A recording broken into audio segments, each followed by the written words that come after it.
Olá, meu amigo, minha amiga, sejam mais uma vez bem-vindos aqui ao canal. Mais uma informação relevante e importante. Depois da perícia judicial, né? Geralmente o que acontece?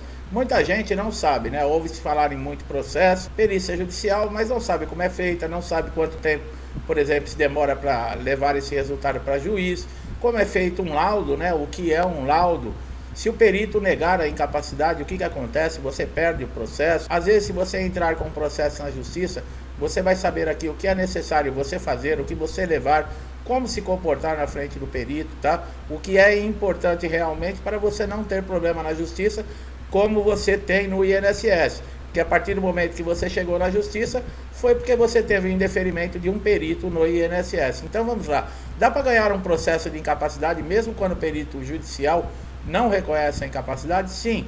É possível ter sucesso num pedido, por exemplo, de incapacidade temporária ou uma incapacidade total e permanente, né? Seria uma aposentadoria por invalidez, mesmo quando o laudo judicial ele é totalmente desfavorável, tá?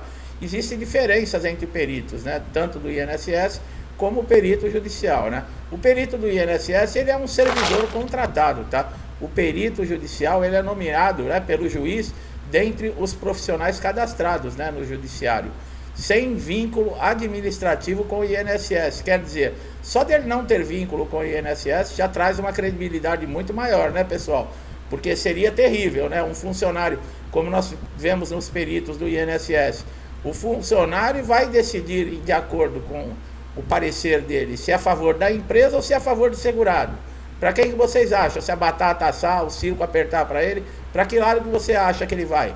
Ele vai para o lado do patrão, né, que paga o salário dele, ou ele vai para o lado lá do segurado, que aparece lá uma vez, né, que ele nunca viu na vida, para ter aí, por exemplo, uma decisão dele, se é favorável ou desfavorável. Então, o perito judicial, por não ter vínculo com o INSS, isso já dá uma credibilidade muito maior, tá?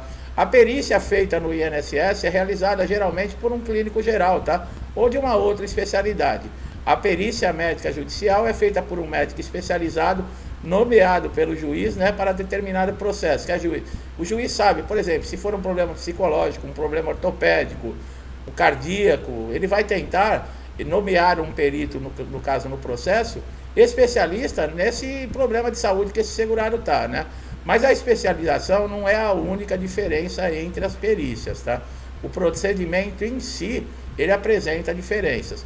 O médico perito é profissional responsável por esclarecer dúvidas técnicas e científicas, né, de uma demanda judicial, por exemplo, do INSS na área da saúde aí do segurado. Quando é nomeado pelo juízo, né, para auxiliar na definição do processo, o médico deve emitir um laudo, né, pericial que apresente provas para o juiz, para que ele possa, né, dar um parecer final no caso. Aí a próxima audiência, né, depois da perícia, é denominada audiência de instrução em julgamento. É comum alguns juízes permitirem, né, que o perito responda mais de uma vez sobre o laudo por escrito. Eu já acompanhei caso que, além do laudo ser favorável ao segurado, no momento aqui desse esclarecimento, né, o juiz, o segurado, ele mandou chamar o perito e conversou com o perito na frente, né, do segurado. Fez as perguntas que estavam no laudo realmente, e o perito estava apontando aí para aquele segurado uma aposentadoria por invalidez. E ele teve que responder as perguntas de acordo com o que ele tinha feito o laudo. Quanto tempo leva, né, para o juiz dar uma sentença depois de uma perícia judicial? Bom, o artigo 226, né, do Código de Processo Civil estabelece aí 30 dias para proferir uma sentença após instruído, né? Todas as provas já foram produzidas. O juiz poderá prorrogar esse prazo por igual período, ou seja, por mais aí 60 dias, né? Contudo, na prática não é assim que acontece. O magistrado ele não tem, por exemplo, tempo determinado para ele dar uma sentença, tá? Ele vai aí analisar os autos, os elementos, juntando aí, por exemplo, a perícia judicial. Pode ser, será que ele pode desconsiderar ou não esse laudo? Nós vamos ver aqui para frente, tá? Como é um laudo pericial judicial, né? A gente fala de processo, fala de perícia judicial, mas não fala, né? No laudo, o perito deve apresentar sua fundamentação em linguagem simples e coerência lógica, indicando como alcançou as suas conclusões. Quer dizer, ele não pode colocar ali o que ele quiser. Ele tem que justificar, tá, o diagnóstico que ele está dando ali. É vedado ao perito ultrapassar os limites de sua designação, bem como emitir opiniões pessoais que excedam o exame técnico ou científico, né, do objeto da perícia. Olha aí, ele não pode de maneira alguma, nesse caso que eu falei que o juiz chamou o perito na frente do segurado para responder algumas perguntas, ele tem que ser técnico ali, tá? Ele não pode falar, eu acho que ele está com algum problema, ou acho que ele não tem problema. Não, ele tem que ser técnico. Não, ele me apresentou um laudo, ele tem, por exemplo, um problema cardíaco, nós analisamos, avaliamos, e o exame tal, assim, assim, assado, negou que ele tem algum problema, ou então confirmou realmente, né, a suspeita. É assim que deve proceder. Nunca ele falar, eu acho. O juiz não quer a opinião do perito, ele quer um laudo técnico e científico, tá? Então é assim que é um laudo judicial, tá? Diferente do INSS, como eu falei, né?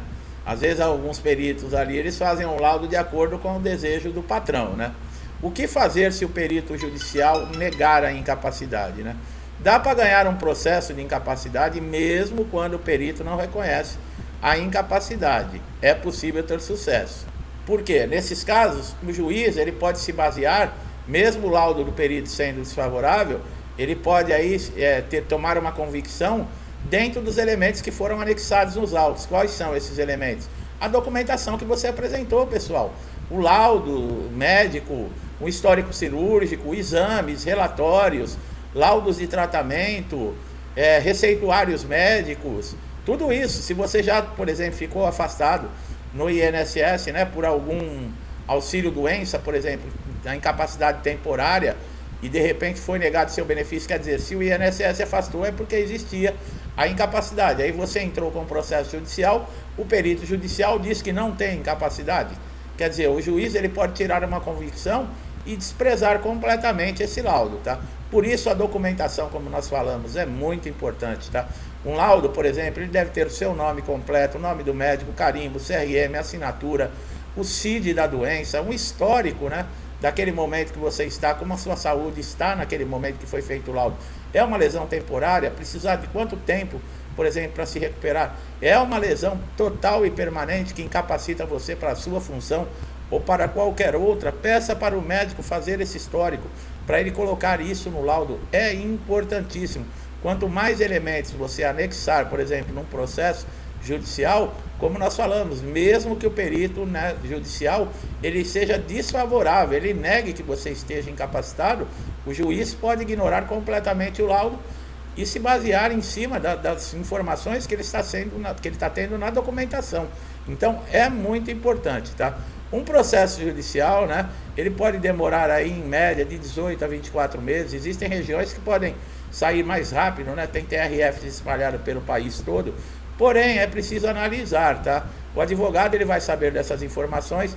Caso você não tenha um advogado e precise, por exemplo, quer saber como é que está o andamento do seu processo, fazer uma consulta, entre no site do TRF aí da sua região, digite o seu CPF, se você não sabe o número do processo, preencha alguns dados, né, clicando em consultar processo, e você vai ter a informação do andamento do seu processo, tá? Não é nada complicado. Bom, quanto tempo demora para pagar, né, depois da sentença? O INSS tem 30 dias, tá? Mais 15 aí no caso. Por exemplo, se a sentença chegar no INSS e já tiver fechado a folha da data prévia, você já não vai receber no próximo pagamento. Por quê? Vai ter que virar um mês. Então, em média, é 45 dias depois da sentença, tá? Que o INSS tem para implantar o benefício e começar a fazer os primeiros pagamentos. Atrasados, gera sim montante de atrasado, porque desde lá do indeferimento no INSS, você já tinha direito a estar recebendo benefício. Então, caso a sentença foi favorável para você, é reconhecido não o período que o processo está na justiça, o período lá que o INSS também deixou de pagar. Então, isso sempre gera um bom montante, tá? Até 60 salários mínimos são pagos por RPV, né? Requisições de pequenos valores. Elas têm mais ou menos em média aí 60 dias. Você vai receber uma carta da Justiça informando o banco, pode ser o Banco do Brasil, Caixa Econômica, o número da conta, o valor que está disponível e a data que você pode movimentar esse dinheiro. Nessa data você compareça à agência, né, portando um documento oficial, o RG, com foto, tem que ser original o documento, tá, pessoal? E acima de 60 salários mínimos já são pagos em precatórios, tá? Pode demorar até um ano, porque são títulos do governo. E o governo demora, em média, faz uma liberação uma vez por ano.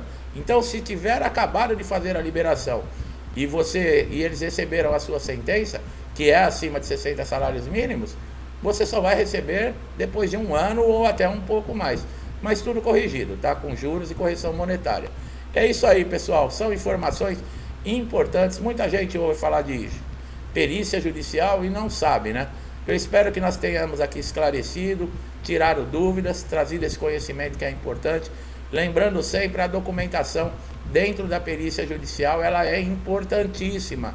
Não deixe de ter todos os documentos que comprovem aí, no caso, a sua incapacidade, tá? Como eu falei, o juiz ele não precisa aceitar o laudo, por exemplo, desfavorável, né? Que o perito judicial, se chegar a essa conclusão que você não está incapacitado, isso pode ter uma convicção através dos documentos.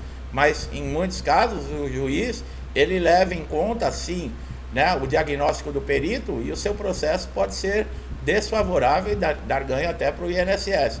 Então, é muito importante que você faça isso, tá? E com relação ao atrasado, como nós estamos falando, o INSS também pode recorrer, tá, pessoal? Se ele recorrer, vai para uma instância aí recursal, pode demorar até 3 anos para você receber esses atrasados. Às vezes nós temos comentários aqui no vídeo de segurados falando que eu ganhei o processo na justiça, mas não recebi 1 centavo de atrasado. Exatamente por isso, porque o INSS recorreu dos atrasados. Ele passa a receber o benefício, né, mas os atrasados, enquanto não resolver, né, esse recurso, deu a entrada, fica demorando, e pode demorar até 3 anos. Estamos também aguardando aí a decisão do Superior Tribunal de Justiça com relação aí a processos, né, concedidos pela Justiça, se podem ser, por exemplo, cancelados com uma canetada de um perito do INSS, no caso aí, por exemplo, se chamar para um pente fino. Vocês estão vendo como é difícil ganhar um processo dentro da Justiça. Aí você começa a receber o benefício, alguns meses depois, o INSS lhe convoca para um pente fino e cessa seu benefício. Isso que está sendo julgado dentro do STJ. Alguns ministros já votaram favoráveis, tá? Se no final do processo a sentença for favorável a todos os segurados, nós estamos aí de olho, né? Prontos aí, acompanhando para poder informar vocês em primeira mão. Por isso é muito importante vocês acompanharem aqui todos os nossos conteúdos do canal, tá? Meu amigo e minha amiga que estão chegando aqui pela primeira vez, sejam muito bem-vindos. Podem aproveitar todos os conteúdos que existem aqui no canal, tá? Conteúdos atualizados que já ajudaram muita gente. E eu tenho certeza que vão ajudar você também, tá? Gostou do nosso trabalho? Não deixe de dar um like aqui no vídeo, se inscrever no canal, ativar o sininho de notificação para sempre estar antenado e atualizado com os nossos conteúdos. São informações como esta que vocês viram aqui no vídeo, importantíssimas e atualizadas. Então você só tem a ganhar e é de graça. Meu amigo e minha amiga que já são inscritos, que me acompanham, incentivam, ajudam, compartilham o canal, meu muito obrigado. Deus que abençoe a sua casa, a sua vida, a sua família, com paz, saúde, harmonia, prosperidade, alegria. Tudo que eu desejo para mim, eu desejo em dobro a todos vocês. Eu deixo um forte abraço e até os próximos vídeos.